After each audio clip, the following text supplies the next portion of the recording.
For this Make It Monday, we're going to be making some oven-fried fish and chips. First, we're going to make the tartar sauce.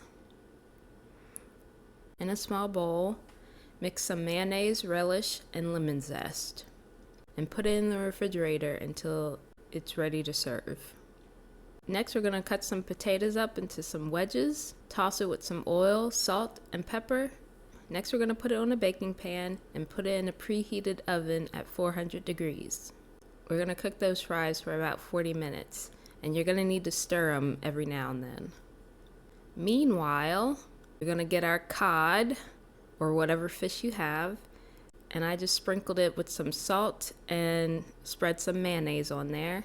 We're going to dip the fish in a mixture of panko breadcrumbs and seasoned breadcrumbs. And then we're going to put that on another baking pan and put it in the oven with the fries. And we're going to bake that for about 12 minutes or until the fish is done. I just tossed the fries with some Parmesan cheese and parsley and had a nice dinner. It was quick, easy, and delicious. The recipes will be linked in the description down below. I hope to see you next Make It Monday. Bye!